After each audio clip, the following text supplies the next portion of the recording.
Noong 2019, nakapagtala ang Bureau of Fire Protection ng kabuoang bilang na 18,612 insidente ng sunog sa buong bansa o katumbas ng 50 insidente bawat araw.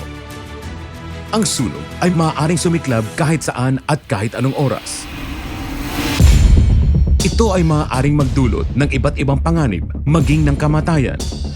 Maaaring matupok ng apoy ang ating mga ari-arian sa loob lamang ng ilang minuto. Upang ito ay maiwasan, ano ang dapat gawin? Ang bilang ng casualty sa isang sunog ay maaaring mabawasan na hanggang 80% kung mayroong fire extinguisher sa bawat gusali.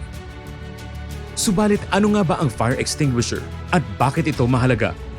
Sa pinakasimpleng termino nito, ang fire extinguisher ay gamit upang maapula o mapatay ang apoy. Ito ay portable o maaaring bitbitin.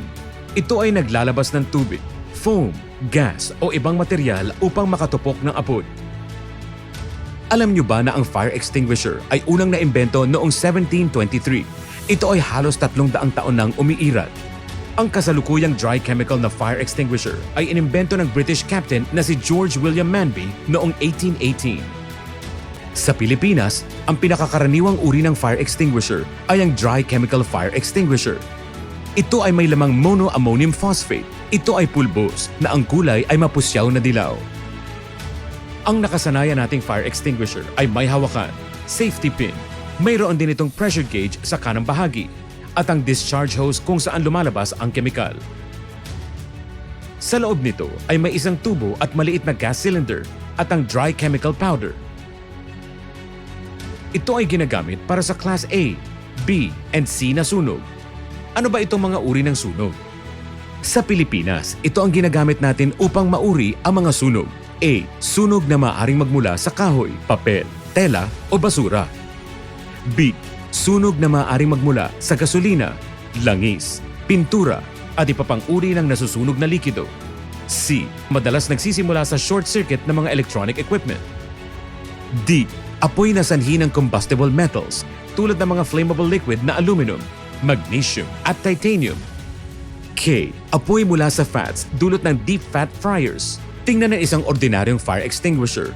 Makikita sa label ang mga titik na A, B at C.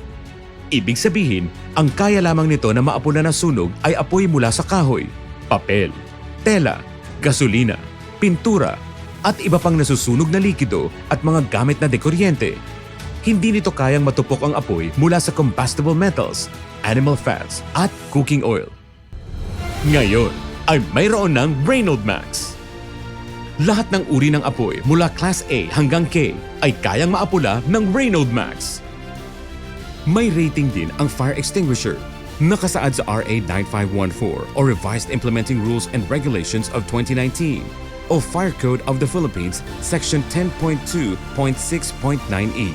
Fire extinguisher shall consist of a letter that indicates the class of fire on which a fire extinguisher has been found to be effective, preceded by a rating number. Ano ang rating? Nakasaad din sa RA 9514 na ang low type of hazard ay kailangan may 2A at 5B na minimum rating ng fire extinguisher. Sa moderate naman ay dapat may 3A at 10B at sa high dapat mayroong 4A at 40B. Ang Reynolds Max ay may rating na 3A, 13B at 21B, kaya pasok ito hanggang sa moderate type of hazard. Paano naman ang high type of hazard? Nakalagay din sa RA 9514 na 2A rated fire extinguisher provided that they are installed adjacent to each other may be used to fulfill the requirements of 1 3A or 4A rated extinguisher. Kaya kapag pinagtabi ang dalawang Reynolds Max na 3A, mayroong ka ng 6A. Sa B naman, kapag pinagtabi ang dalawang Reynolds Max na 21B, mayroon ka ng 42B, kaya pasado na ito para sa high type of hazard. Kami ay tiwala na ang Reynolds Max ay mas malakas sa sunog. Kaya nitong matupok ang apoy sa bahay, sa mga sasakyan, sa mga kagamitan, at mga katulad nito. Sa Reynolds Max, maaari ka magluto na walang pangamba ng pagliyab ng apoy. Panatag ka na maingatan ng mga computer at iba pang kagamitan sa opisina, planta o pabrika. Maaari mo pa rin gamitin ang iyong kotse at hindi mo aalalahanin ang overheating dahil kaya ng Reynolds Max na maapula ang apoy. So Reynolds Max, ligtas ang iyong bahay, sasakyan at iba pang mahahalagang bagay. Kailangan ng fuel, oxygen at heat para makalikha ng apoy. Ito ang tinatawag na tetrahedron of fire o fire triangle. Ang ginagawa ng isang tipikal na fire extinguisher upang maapula ang apoy ay tinatanggal o pinapaunti nito ang oxygen. Gayunman, dahil ang oxygen ay nasa hangin, ang reignition o ang muling pagliyab ng apoy ay mangyayari kapag naubos ang laman ng fire extinguisher. Sa kabilang banda, maiiwasan ang reignition kapag ang gamit ay Reynolds Max dahil pinapalibutan nito ng nitrogen-propelled foam ang fuel o gatong at tinatanggal nito ang heat o init sa halip na puksain ang oxygen, na ang resulta ay mas ligtas at mas mabisang pamatay apoy.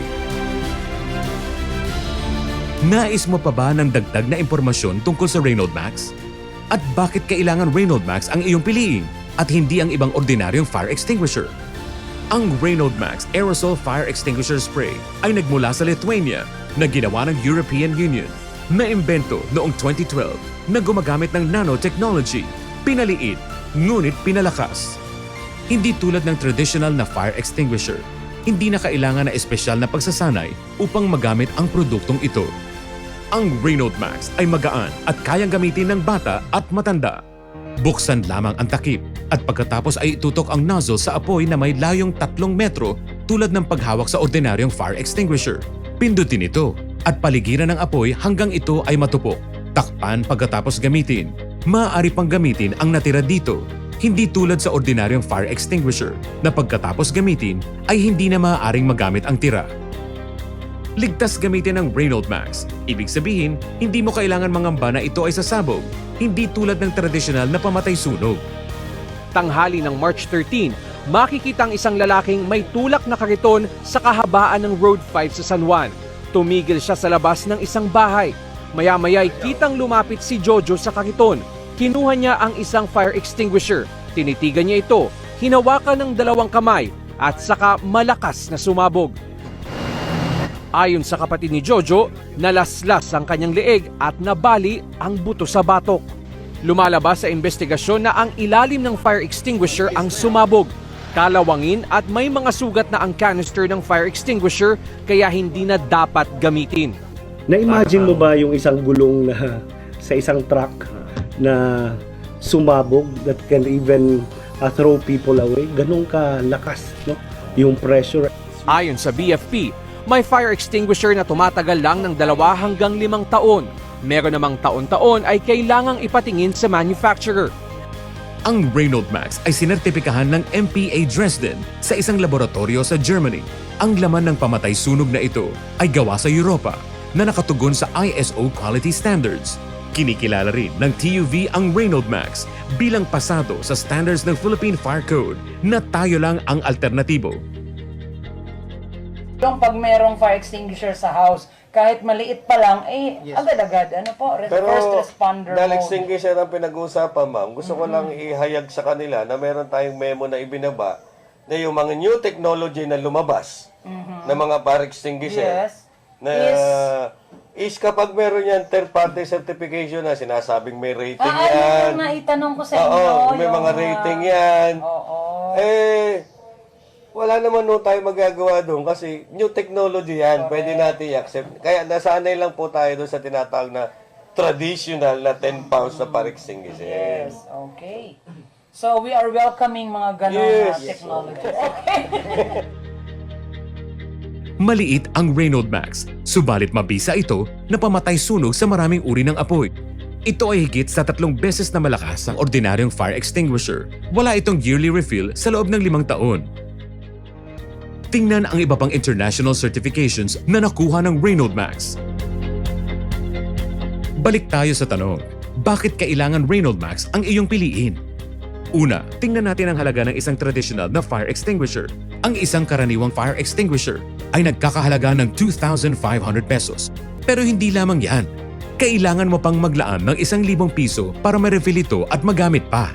O pumapatak sa 4,000 piso sa susunod na 4 na taon. Gagastos ka ng kabuuang 6,500 pesos sa loob ng 5 taon. Bakit kailangan na 5 taon? sapagkat ito ay haba ng buhay ng cylinder bago masira. Ibig sabihin, hindi mo na maaaring magamit ang cylinder pagkatapos ng 5 taon.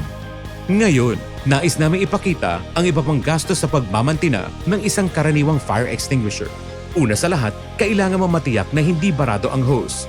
Hindi gagana ang unit kapag deformed ang rubber o ring. Ang pagpapalit nito ay nagkakahalaga ng 800 pesos.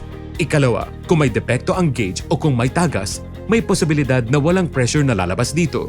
Ang pagpapalit ng gauge ay nagkakahalaga naman ng 1,200 pesos. Ikatlo, ang pagkupas ng label ay maaaring magresulta sa sapilitang pagpapalit kapag nagsisiyasat ang fire inspectors. Ang hindi pagsunod sa pagpapalit ay maaaring mangahulugan ng pagkaantala sa aplikasyon ng safety clearance. Panghuli, pangangalawang o corrosion. Hindi mo na maaaring magamit ang fire extinguisher bilang pag-iingat. Sa Reynolds Max, walang dapat ipabahala dahil ito ay ligtas at non-corrosive. Ang presyo ng Reynolds Max ay mula 2,999 pesos at hindi tataas sa 3,999 pesos. Hindi ito gaanong kamahal kumpara sa iba kung isa sa alang-alang ang kalidad, pagiging mahusay, at epektibo nito. Sa Reynolds Max, pumapatak na gagastos ka lamang ng 599.80 pesos hanggang 799.80 pesos bawat taon. Hindi tulad sa mga traditional fire extinguisher na nagkakahalaga ng 2,500 para sa unit. Dagdag pa ang refill requirement na 1,000 piso kada taon. Kung pag-uusapan naman ang kalidad, hindi naman kailangan ang maintenance sa Reynolds Max. Walang pagbabara ang hose, walang magiging depekto o tagas, at walang pagkupas ng label o corrosion. Hindi mo na kailangan gumastos pa taon-taon para sa refill. Ginagantirihan namin na hindi ito kailangan ng refill. Ang galing, di ba? Kung ang pag-uusapan ay husay sa pagpuksa ng apoy, sa karaniwang fire extinguisher, kahit may label o kahit gaano man ito kalaki, kapag ginamit o binuksan mo ito ay madaling kapitan ng kalawang kung ito ay magiging maalikabok. Ito ay nakakalason at highly explosive o sumasabog. Ang karaniwang fire extinguisher ay mas malaki at mas mabigat kumpara sa magaan na Reynolds Max. Maaari itong gamitin kung kinakailangan. Kung may maliit na apoy, maaari itong patayin gamit ang Reynolds Max. Pagkatapos ay takpan itong muli, itabi at gamitin muli kung kinakailangan. Hindi ito nangangalawang, ito ay portable at napakadaling gamitin. Higit sa lahat, ang pinakamahalaga ay kung paano gumamit ng fire extinguisher sa isang emergency. Nangangailangan ng pagsasanay kung sino mang gagamit ng karaniwang fire extinguisher. Natatandaan mo ang PAS? In case of emergency, maaari mo makalimutan ang ibig sabihin ng PAS, lalo na kapag nagpapanik ka. Sa Reynolds Max, ang paggamit ay madali lamang. Sabi nga, it's easy as ABC. Buksan ang takip, itutok sa apoy, pindutin at ispray. Paligiran ng apoy kung kinakailangan. Ayos, di ba? Sa kabuuan, ang Reynolds Max ay mabilis at madaling gamitin, mabisa at ligtas. Sa ngayon, ito ang aming malalaking kliyente. Sila ang mga unang nagtiwala ng kaligtasan ng kanilang negosyo at mga tauhan. Nais naman namin na ikaw naman ang aming susunod na mapaglingkuran. Hangarin namin na ipaalam sa iyo ang pangangailangan ng fire extinguisher at ang kahalagahan mo ng iyong pamilya at ang iyong mga pag-aari mula sa elementong ito na tinatawag nating apoy. Protektahan natin kung ano ang mahalaga sa atin.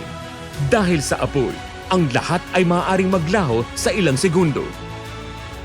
Ang fire extinguisher ay ang unang linya ng depensa kapag may sunog.